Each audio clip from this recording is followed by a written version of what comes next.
Super 8-ൽ India ഇന്ന് ആദ്യ മത്സരത്തിനിറങ്ങുന്നു. Australia ഉൾപ്പെടുന്ന ഗ്രൂപ്പ് 1-ൽ കരുതി കളിച്ചാൽ മാത്രമേ ഇന്ത്യക്ക് സെമി പ്രവേശനം സാധ്യമാകൂ. ടൂർണമെന്റിൽ മിന്നും ഫോമിൽ കളിക്കുന്ന അഫ്ഗാനിസ്ഥാനും ബംഗ്ലാദേശുമാണ് മറ്റു ടീമുകൾ. ഇന്ത്യൻ സമയം രാത്രി 8 മണിക്കാണ് മത്സരം.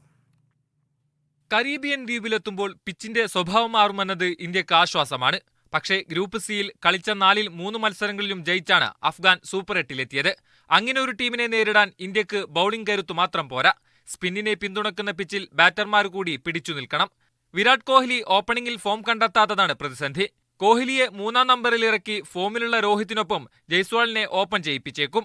ഋഷഭ് പന്തും സൂര്യകുമാർ യാദവും ആദ്യ 11-ലുണ്ടാവും. അമേരിക്കയ്ക്കെതിരെ നന്നായി കളിച്ച ശിവൻ ദുബയെ ടീമിൽ നിലനിർത്തിയേക്കും. മലയാളി താരം സഞ്ജു സാംസണിന് ഇന്നും അവസരം ലഭിച്ചേക്കില്ല.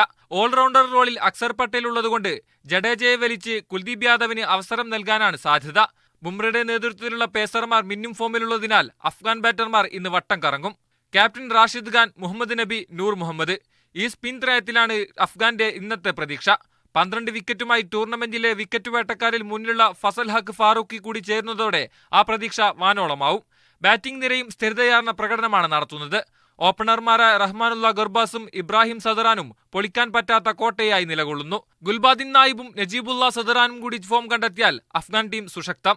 മത്സരം നടക്കേണ്ട കെൻസ്റ്റിംഗ് ഓവൽ സ്റ്റേഡിയത്തിൽ മഴ ഭീഷണി നിലനിൽക്കുന്നുണ്ട്. അടുത്ത മത്സരം ആസ്ട്രേലിയയോടും ബംഗ്ലാദേശിനോടുമായതിനാൽ 6 ഓവറെങ്കിലും കളി നടന്നില്ലെങ്കിൽ മത്സരം ഉപേക്ഷിക്കേണ്ടി വരുമെന്നത് ഇരു ക്യാമ്പിലും ആശങ്കയുണ്ടാക്കുന്നു. World cup desk, media 1.